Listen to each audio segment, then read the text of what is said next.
What up, Randies? My name is Stan from Random Tens, and I think it's safe to say that Amiibo just isn't as popular as it once was. If you're like me, you love Nintendo's take on toy-to-life gaming almost as much as the games themselves, but you've probably also noticed that the hype has sort of died off. It's not totally gone, and it never will be, but I'd wager that things will never be as crazy as last summer, for better or for worse.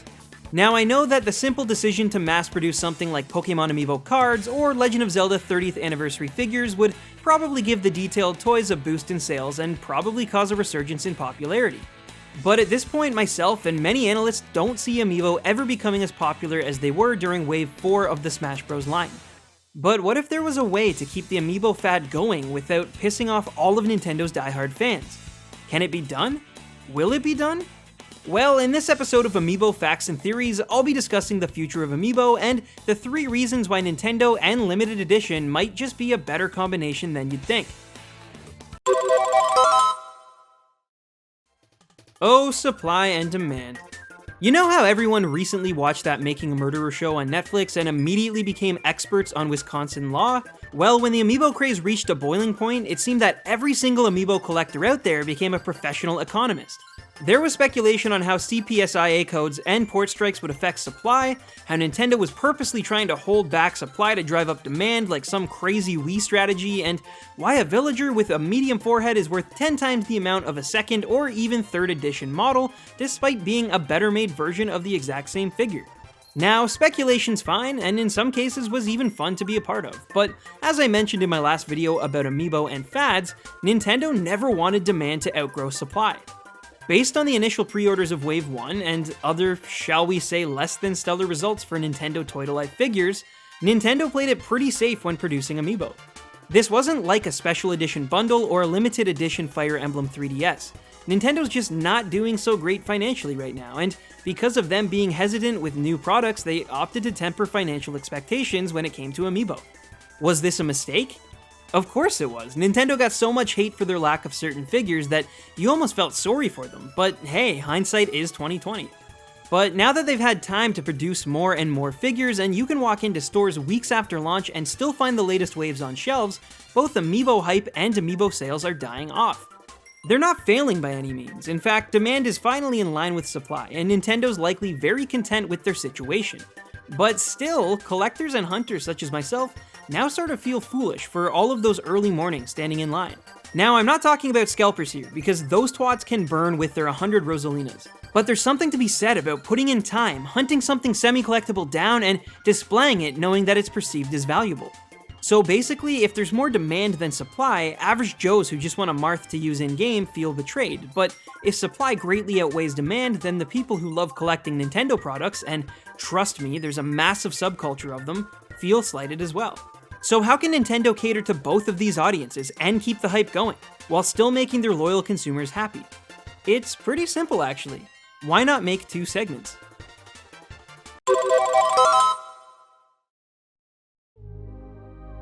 Look, I'm no financial or operations expert, and I'm certainly not qualified to be running a multi-billion-dollar gaming company, but you know, if I see a new product that has massive appeal to both your typical consumer and a passionate collector, I'd start creating a strategy where we can sell to both groups. Instead of trying to balance supply and demand, and in this guy's honest opinion sort of failing at it, why not look around and see what others are doing right? The prime example of what I'm talking about with segmentation of the market is the company Funko and how they market their products. And hey, you can hate or love Funko, I get that they're not for everyone, but when it comes to business, they're more complex than their figures would have you believe. You see, Funko mass produces millions of different figures from various pop culture franchises each year, but every once in a while the company takes a page from comics and creates something called a chase figure. Like variant comic book covers, these chase figures are produced almost identically to the originals, but often one in every 24 or so feature a different color scheme or design. This typically causes these specific chase figures or covers to be worth significantly more than their standard counterparts, despite being sold originally for the exact same price. So yeah, what I'm suggesting here is Nintendo should take their existing lineup of Smash Amiibo and effectively produce different colored versions that are just a little harder to get. They've already got 8 alternate colors per Amiibo character to choose from thanks to Smash 4, and by simply popping a party hat on Pikachu or making a breast cancer awareness Falcon, I guarantee that you would see both a resurgence in Amiibo online discussion and sales. And yes, I can hear you down there saying, well, they've already done this sort of thing with Gold and Silver Mario, and to that I say, you're absolutely correct. And you know what those figures did? They caused the internet to go into a frenzy over the most generic figure dipped in shiny paint. The Silver and especially Gold iteration of Mario now sell for much more than the originals, and were completely sold out of every store they were put into almost immediately, unlike their standard counterparts that were available for months. Which is a great business strategy to sell a bunch more toys while throwing your Nintendo collecting fans a bone. Also, I think I should mention that both Skylanders and Disney Infinity Toys use this exact same business model in order to target both collectors and general fans of the product. So I'm honestly a little confused as to why Nintendo's not already doing this.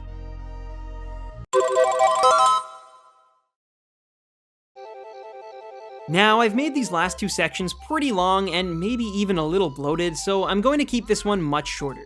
Nintendo has fans that love collecting things. Nintendo has fans that love collecting amiibo specifically. Nintendo purchases booths every year at cons around the world to promote upcoming games. So, I ask you, dear watcher, don't you think Nintendo would be smart to sell some con exclusive and variant amiibo at these venues? Think about if the company produced 480 female Robin amiibo and made sure to market them as limited edition. Or what if they simply did something as lazy as change Mario's fireball to an ice ball? You'd probably want it, right? It'd probably make you excited about amiibo again, right? I mean, think of the possibilities just in the Smash lineup alone. Wireframe Little Mac, Alf, male Wii Fit Trainer, Wario's classic costume, Fierce Daddy Link, and plenty of others that you'd not only love to see made, but also that you may travel to track down and add to your shelf. This is the exact same strategy that made Funko a household name, and the steps are already in place for Nintendo to do this, but sadly, they probably never will. Nintendo had a juggernaut on its hands in 2015 with the emergence of Amiibo, but every single month that they make more and more stock, they're losing customers who want to collect and display the figures. I'm not saying that one of these parties is better than the other, and this isn't supposed to be an argument on why collectors are better than general consumers, but I'm honestly just asking, why not both? Why not keep the fad and hype alive by introducing rare variants that can only be found at certain times or places?